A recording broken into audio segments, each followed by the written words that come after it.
goodness, it's ages since I spoke to you, and there's so much to write about. I just didn't know what to include, but I know you don't want to listen to too much, so I have just prepared a few little topics for you to ponder on. When we feed our bodies the best food, our brains will function at their optimum.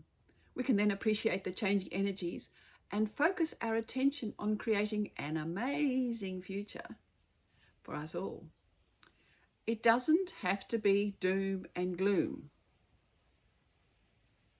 But unless you focus on happier and kinder world, it will be. But you know, this is all helped by the Aquarian energies streaming in that really support the collective. Spending time in nature can support us at an invisible level if we only allow ourselves time just to be. Practice your yoga or your meditation or better breathing practices. And expect a more abundant future. Don't listen to the doom and gloom merchants. So let me start with nutrition. You probably heard me waffle on about this before, but it is so important to have your body really well. I start with the thought of fasting in February because some people choose this month to avoid alcohol and give the liver a rest. Having a clean and healthy body supports us as we deal with the changes that occur daily. Remember that the liver is the cleansing engine of the body, and its job is to process and eliminate the toxins we ingest. So this can be the food we eat, pardon me, preservatives that may be in skincare we might use, or gases absorbed from the air around us. So if liver cleansing is your objective, remember to avoid food that has ingredients in it that the liver has to eliminate. So this means coffee, tea with caffeine, the herbal teas are usually okay, sugar, and anything with preservatives in it. And you know, you find preservatives in all sorts of processed and preserved foods, pre-processed foods, and especially in some of those yummy sauces you buy off the supermarket shelves. They've all got preservatives in them. The liver has to get rid of them. So do make the effort to prepare meals from scratch. So fresh vegetables, fresh meat or fish or cheese or eggs, whatever you're using. Your liver will thank you, and you may find yourself feeling much better. Your purpose is not so much to detox the liver as to support it in its function as it's intended to behave. And to gain the benefits of a regime like this, you need to continue for 4 to 6 weeks minimum. Supplements can be useful, but be careful what you use and use things in moderation. Too much of anything can be a stressor. And there's an article, reference to an article that I'll put below this video that is quite helpful from Mind Body Green. Okay, let's talk about the Aquarian age. And there's been much talk for many years about the age of Aquarius. Well, folk, here we are. In recent years, we've had heavy planets, Saturn, Pluto, Jupiter, lined up in Capricorn, the energy that really likes structures and order and control. But these planets have been breaking down those structures because they no longer support our lives. The old has to be destroyed before we can create a new. And Pluto, still in Capricorn, is not called the transformer for nothing. Pluto is still hanging on in Capricorn until 2023, 2024, continuing to clean out the dregs. But Saturn and Jupiter join together in Aquarius at the solstice in December to herald in new energy. And while there's still a lot of discomfort globally, and the scourge is ripping through populations and causing much pain, there is new energy available for the people. More folk are waking to the control under which we've been operating for many years and are now protesting. A bit like the 60s, if you remember back that far. The energy we've had, or the energy we've been experiencing, is not unlike some of the energy that was around just pre-World War. So there's all sorts of energy that's making people oppose one another, be aggressive, be assertive. When they disagree, don't like each other because they disagree. Well, come on, people, grow up. You can have a difference of opinion without disliking somebody because they have a different opinion to you. But we've got lots of dissenting opinions with the top-down control that is being attempted to be imposed upon populations worldwide. And it is one thing to protest, but as humans, we need to create a new way of being that benefits the whole and not just a few, as it has been in recent past. Much easier said than done. We're so used to delegating responsibility to another authority, the government, the doctor, the priest, your boss, your partner. Is that authority serving our best interests now? I say no. Are you asking questions about the information that's being presented to you on mainstream media or on social media? What is the truth? I don't know. Maybe you don't either. And with Neptune midpoint on the nodal axis, there is confusion about which direction we need to be following and what is the real story. The situation will ease in coming months, and we are being encouraged to seek new truths and new ways of being humans. In Aquarian energy, you are responsible for you. This doesn't mean that you don't care about others, but if you first meet your own needs, not your wants, but your needs, you're much better equipped then to support those you love and others around you. This is also an ideal time to ask yourself if you are doing or being the person you came to be in this lifetime. If things don't feel right, ask yourself, are you really occupied with things that tick the heartstrings? Or are you doing something because somebody else thinks you should? If you need to make changes, this is the time to do it. In February, we have a great lineup. We have a stellium. In fact, we have a train of planets all lined up in Aquarius.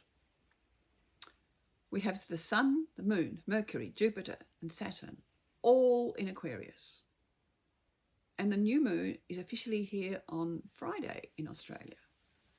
And this is the ideal time to adjust our thoughts and commit to the Aquarian principles of taking responsibility for self, while still considering the groups to which we belong.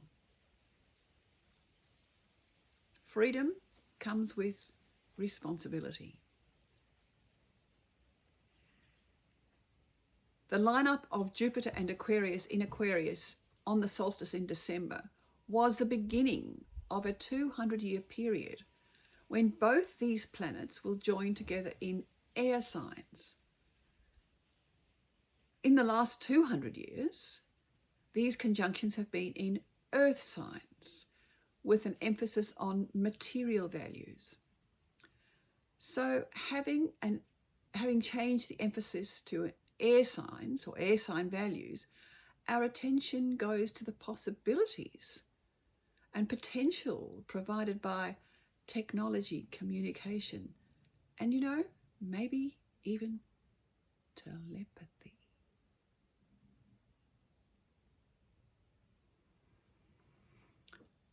As you may see, I am recording this from a very different place. I am in a beautiful summer place in Porepunkah in Victoria, where I really, really am enjoying the nature that is around me. And I encourage you to connect with nature in whichever way you can, wherever you are. This may be forests and trees. I've got forests and trees around me and they're beautiful. Or the rivers and oceans, which I have at home on the Gold Coast. Whatever you can access, go there. Spend some quiet time and just be. We're busy as humans doing. But you know what? We're supposed to be humans being. In these quiet times in nature, meditations if you will, you can see, you can feel, you can sense what you are supposed to be doing going forward.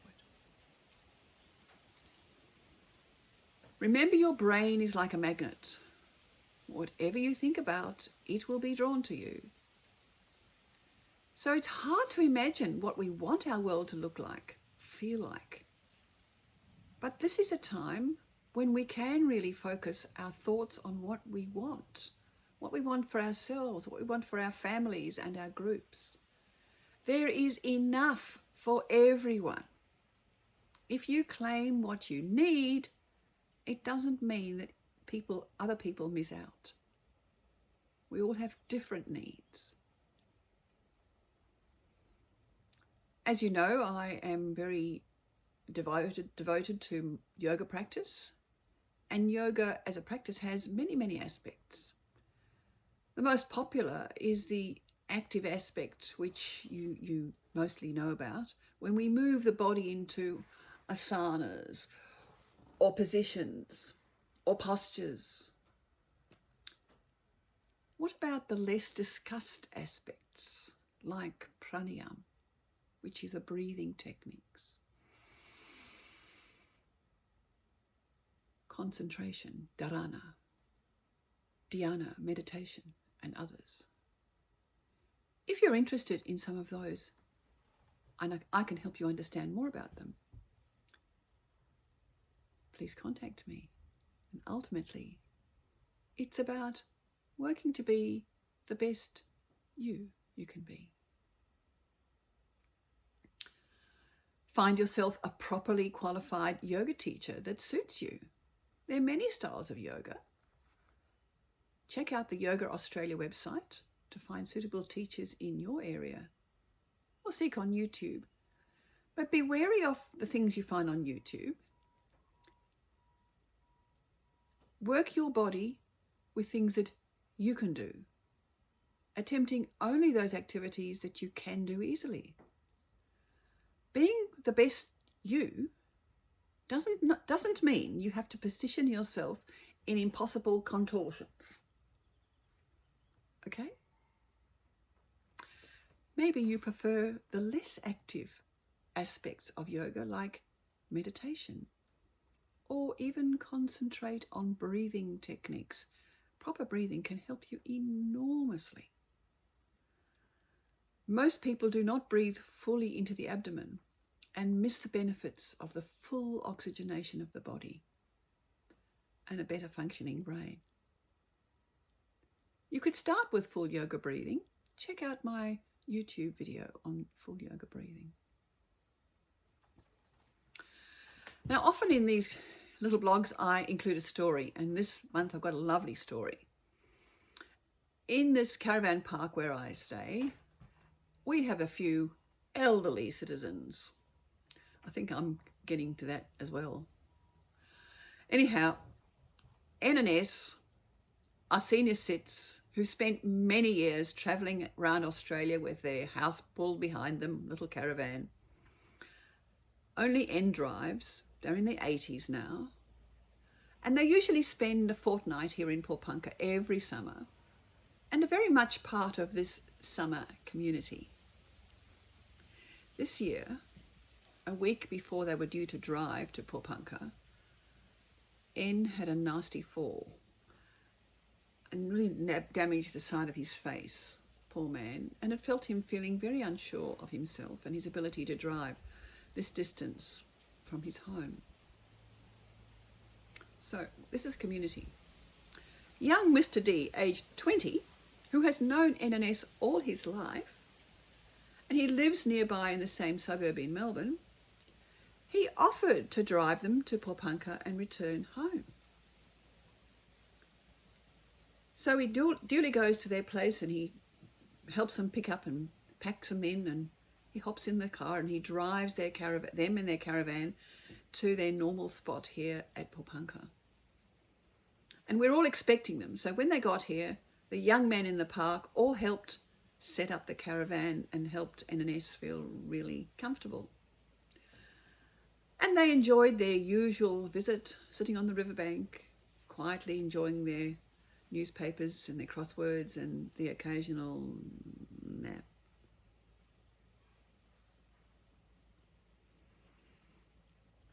And young Mr. D returned home on the train. At the end of their stay, young Mr. D caught the train again to Porepunkah and stayed overnight at his mother's van. And the next morning, the community again gathered together to help N&S pack up their van and all their belongings, and Mr. D drove them home again. Now, this young man spontaneously helped these senior cits, and there must be other such tales of community support which never receive publicity. Well done, Mr. D. Well done, Mr. D. Now, we're living in times with so much change and so much adaptation. Embrace the changes. I tell you what, it takes less energy to go with the flow than oppose it, unless it's unethical. But do make decisions about the changes you want to make for you. Who is in charge of you? Oh, and by the way, I titled this Fasting or Feasting. On Friday the 12th of February, that's tomorrow, it's the Chinese New Year of the metal ox.